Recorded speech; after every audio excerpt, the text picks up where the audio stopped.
안녕하십니까. 도보레이터 TV입니다. 이번에 위험성 평가 특화 점검 등의 본격 실시를 위한 2023년도 산업안전보건감독 종합계획 발표를 노동부에서 했습니다.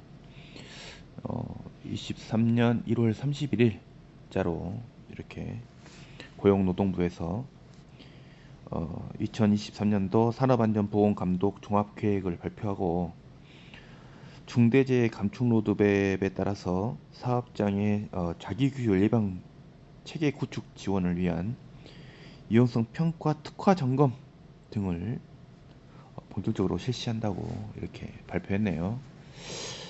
이런 것이 올 때마다 좀 두근두근 거리죠. 예, 안전 관리자들에게 이런 것들이 이제 오게 되면, 보도를 보게 되면 상당히 긴장감이 됩니다.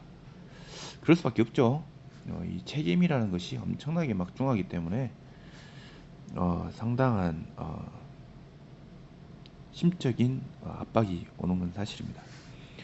그래서 이런 그 보도 자료를 보게 되면 이제 뭐 초고위험 사업장 뭐 이렇게 뭐 8만 개소 뭐 이렇게 뭐 나머지 뭐 2만 개소 포함해가지고 총 선별 집중 관리를 하겠다라고 하는데, 이건 뭐 예측할 수가 없죠. 우리가 초고위험인지 고위험 사업장인지 분석하는 것은 이제 노동부의 이제 뭐 이제 채택 방법이기도 하겠지만, 선별을 해서 집중 관리를 하겠다라고 하는 것은 뭐 해당 지청 뭐 지역 다 포함되어 있지 않겠습니까? 이런 부분은 이제 예측할 수가 없다. 어느 사업장을 가도 건설업에서 뭐 고위험 작업이 없는 곳은 없죠. 예. 그래서 보면은 뭐 이제 위험성 평가의 특화 점검이 주 목적이 되겠고요. 그에 따라서 컨설팅, 뭐 교육 등을 뭐 집중 지원하겠다라고 되어 있는데, 이것을 어떻게 어떤 식으로 뭐 지원할지는 좀 더 지켜봐야 할 것 같습니다. 네, 이제 그래서 뭐 여러 가지 자기 규율 예방 체계 구축 지원을 위한 위험성 평가 특화 점검을 새롭게 도입 시행한다. 이것도 이제 겪어봐야 할 일이죠. 어, 이제 뭐 건설 현장 같은 경우에는 이제 맞춤 관리를 하겠다. 기획 감독을 해서 뭐 산재 은폐 등을 이제 관리하겠다라고 이제 되어 있고요. 뭐 3대 사고 유형, 8대 위험 요인, 뭐 이런 것들. 그다음에 안전 보건 관리 체계. 그다음에 아차 사고와 산업 재해에 대한 뭐 재발 방지 대책의 적정성. 그다음에 위험성 평가, 이런 것들. 전반적으로 이제 위험성 평가 중심이라고 봐야 될 것 같습니다. 예, 모든 것들을 이런 식으로 관리하겠다라고 되어 있어요. 이제 제가 좀 집중적으로 본 것은 이제 그 안전보건관리 체계 구축 컨설팅이라는 부분도 있는데, 이것은 웬만한 본사 안전팀이 구축되어 있다면 이것은 뭐 안전관리 보건관리 체계는 구축되어 있어야 할 상황이고요. 이제 위험성 평가 컨설팅이라는 부분도 있어요. 그 다음에 산업안전보건법령 등 교육 뭐 이런 것들 되어 있는데, 이제 위험성 평가 컨설팅 이 부분이 저는 이제 조금 확실히 돼야 될 게, 이것을 이제 산업안전보건관리비로 이제 어, 항목을 설정할 수 있나, 이런 부분이 조금 더 구체적으로 나와야 될까 싶습니다. 뭐 특히 이제 앞으로 근로감독관은 점검 감독에 착수하기 전에 고위험 사업장의 산업재해 조사표, 그다음에 위험 기계 기구 보유 현황 등 해당 기업별 위험 요인을 사전에 분석해서 점검 감독 방향을 미리 설정하고 기업을 방문한다. 엄청나게 무서운 말입니다. 이 말. 점검 감독. 이 감독이라는 단어가 들어가면 아시는 분은 아시겠지만 이건 과태료 벌금감으로 생각하시면 됩니다.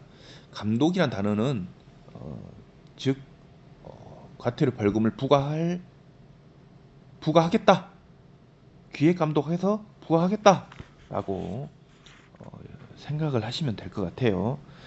예, 우리 건설 안전 관리자를 좀 오래 하신 분들은 감독이란 말이 상당히 무서운 단어라는 것을 좀 인지하시면 되겠습니다. 중대재해 감축 로드맵에서 밝힌 바와 같이 위험성 평가는 자기규율 예방 체계의 핵심적인 수단이다. 핵심적인 수단이라고 볼 수는 있습니다만 이것을 어떤 식으로 강화할 것인가. 맨날 회의하고 발굴해서 이것을 관리할 것이냐라는 부분인데 글쎄요. 이 부분을 계속 제가 말씀드리다시피 건설 현장에 관심을 가져야 할 많은 관리 감독자들, 그다음에 소장님들 바빠요. 이 사람들이 시공도 관리해야 되고 감리 측에서 요구하는 서류들, 법적 서류들, 건진법이죠. 그런 서류들도 맞춰야 되고 저희 안전관리자들도 그 감리에 대해서 전혀 자유롭지 못하죠. 예, 아무리 뭐 건진법, 산안법이라 해도 우리 만약에 뭐 안전 감리가 있다 싶으면 그 사람들도 건진법, 산안법을 다 같이 다룹니다. 예, 이런 전문성을 갖고 가름알 타줘서 산안법은 안전관리자가 집중할 수 있도록, 그 다음에 건진법은 시공이나 이런 담당자들이 집중 관리할 수 있도록 해야 되는데 뭐 안전 감리가 전체적으로 뭐 쭉 퍼져 있는 것도 아니고 그다음에 일반 감리단의 산업안법이라든지 건립법에 대해서 아주 전문적으로 지식을 갖고 있지도 않아요. 특히 산업법에 대해서는 뭐 그 부가적인 것으로 생각하고 있죠. 그냥 사고 재해가 났냐 안 났냐 그걸로 엄청 갈구고 관리하고 뭐 그런 시점이고, 그 다음에 제일 민감한 부분 산업안전보건관리비, 이것으로도 엄청나게 태클을 아닌 태클을 걸죠. 자기들 지식으로 그냥 이건 된다 안 된다, 우린 안 된다 산업법적으로, 그러면 자기들은 된다, 그럼 근거 갖고 와라. 되려 전문가가 우리에게 전문가라면, 감리가 전문가라면 우리에게 되려 알려주고 정확한 지식을 전파해야 되는데 그렇지 못한 경우가 상당히 많습니다. 이것은 어느 현장이든 많이 느끼실 거예요. 그래서 감리가 된다 해서 노동부에서 왔을 때 과태료를 먹는 그런 불상사가 생길 수도 있습니다. 이 점 유의해서 감리하고 같이 풀어가야 할 부분인데, 감리들이 되게 나이가 많으시죠? 고령이고 되게 자기 주관, 그 다음에 권위의식이 좀 쩌는 부분이 많아가지고 대화가 원활하지 않는 점 다들 느끼실 거라 생각합니다. 이제 산업안전보건법, 안전보건관리 체계 등에 대해서 이제 산업재해 발생 은폐 금지 및 보고를 이제 철저히 해라고 하는데 정말 이거 피곤합니다. 본사 뭐에서부터 시작해서 감리까지 상당히 힘들게 만들어요. 자, 현장에서 누가 이거 뒤처리합니까? 안전관리자가 산업재해조사표를 작성하기 위해서 현장 사고를 조사하고 데이터 만들고, 그 다음에 작업 대기 및 중지를 시키고 해당 사고에 대해서 연쇄성 등을 방지하기 위해서 교육을 시키고 그 사고의 크기에 따라서 작업을 아예 중단시키든지 아니면 재개 가능성은 재개를 하든지 이런 것들을 소장과 함께 논의해서 판단해서 할 수가 있는데, 이런 과정들이 말처럼 쉽지 않다는 거죠. 사진 찍고 데이터 만들고 목격자 진술 받고 그 다음에 치료 상황 판단해서 병원에 진단서 그런 것들을 다 받아오게끔 지도하고 이런 것들 백데이터를 만드는 과정이 있는데, 그냥 본사라든지 뭐 이런 곳에서 막 뭐 엄청나게 빨리빨리 가져와라, 빨리 보고해라. 왜 이렇게 늦냐? 재촉을 합니다. 재촉을. 우리 노동부 같은 경우는 산업지혜조사표를 한 달 이내로 이렇게 작성해서 제출해라고 아주 합리적으로 대처를 했는데, 이놈의 뭐 국토부라든지 이런 데는 뭐 발생 즉시 뭐 보고를 하게끔 해놔가지고 감리들이 더 지랄을 하는 것 같아요. 그러다 보니까 안전관리자 혼자서 이걸 다 해야 돼요.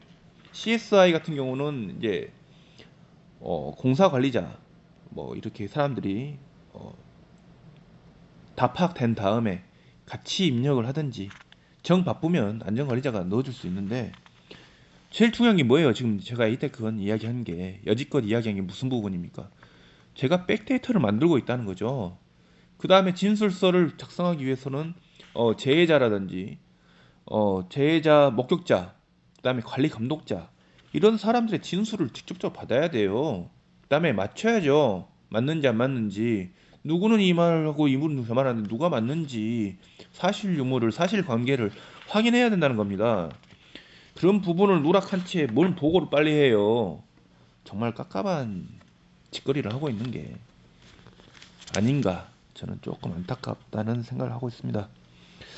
이제 그래서 우리가 위험성 평가를 실시하는지, 위험성 평가에 근로자를 참여시키는지, 아차 사고 산업재해를 위험성 평가에 반영하는지, 현장에서 가장 번번하게 발생하는 사고와 가장 위험하다고 생각하는 위험 요인은 무엇인지, 수립한 위험성 개선 대책을 실행하고 확인하는지, 위험성 평가의 결과를 작업 전 안전점검 회의, 뭐 TBM 활동 말하죠. 뭐 또는 뭐 기타 안전 교육 등을 통해서 근로자들에게 공유 전파하는지 여부 등을 세밀하게 보겠다. 이제 그래서 위험성 평가 특화 점검을 통해서 지적된 사항에 대해서는 시정명령 또는 권고를 통해서 개선하도록 하되, 개선 노력이 없는 경우는 불시 감독을 통해서 이 위험성 평가 이행력을 확보 강화하는 방침을 이렇게 발표한 것이라고 보시면 되겠습니다.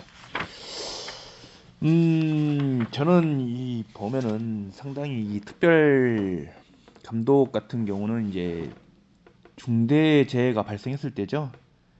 이럴 때도 이제 본사를 포함해서 감독을 시행하라고 뭐 이런 부분들까지도 많이 넣어놨고요. 3대 유형, 8대 위험 요인, 뭐 추락, 끼힘, 부딪힘, 뭐 우리 건설업에서는 뭐 추락 사고가 제일 빈번하고, 끼임 같은 경우는 이제 뭐 우리 협착이라고 해야 되겠죠.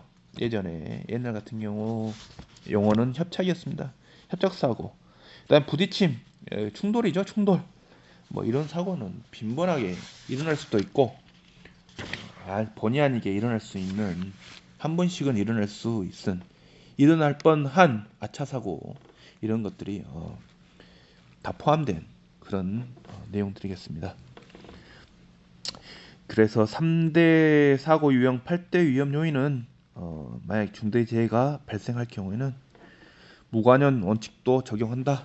한마디로 그냥 알짜없다는 말이죠. 이런 부분들이 상당히 강조되어서 이번에 발표가 되었습니다. 저는 그렇게 생각해요. 위험성 평가가 그렇게 중요하죠. 정말 중요하면, 그렇게 전문성을 요구한다면, 세밀하게까지 다 요구한다면, 저는 이제 이런 외주업체, 아까 컨설팅을 언급했잖아요. 그런 건설안전기술사, 그다음에 산업안전지도사급들이 이제 외주업체를 통해서 현장 방문해가지고 시공사, 협력사, 근로자들과 회의를 해서 취합해서 이 위험성 평가를 작성하게 하는 겁니다. 그래서 이 노동부가 이것을 재해방 기술 지도비로 사용하게끔 해준다면, 그래서 실행시킨다면 아주 이상적이지 않을까라고 저는 생각을 해요. 말 그대로 전문가들이 이 위험성 평가를 작성했으니까요. 그러면 안전관리자들은 그 시간에 현장 점검을 좀 하고 패트롤을 하고 숙지해야죠. 이렇게 해서 그 이제 완벽한 자료를 숙지한단 말이죠. 말이 좀 헛나왔는데, 이제 그 완성된 자료를 가지고 근로자들에게 위험성 평가 교육을 시키면 되지 않을까라고 저는 생각해 봅니다. 그 완벽한 자료라고 제가 말씀드렸는데 원래는 그 위험성 평가에 안전 관리자들의 지도 조언이 들어가게끔 되어 있잖아요. 이것을 이제 안전 기술사라든지 지도사가 지도 조언해서 들어갔을 테니까 조금 더 보완된, 보강된, 그다음에 전문성이 투여된 위험성 평가가 완성된 게 아닌가, 완성되었다 보는 거죠. 그럼 그 자료로 우리 안전관리자들은 현장 관리를 하겠다. 우리 안전관리자가 신급이 아니잖아요. 그 다음에 말 그대로 기술급이 아닙니다. 기술자가 아니에요. 그렇기 때문에 이런 전문가들이 투입해서 위험성 평가에 대한 컨설팅을 해줬으면 하는 바람이 지금 큽니다. 제 입장에서는요.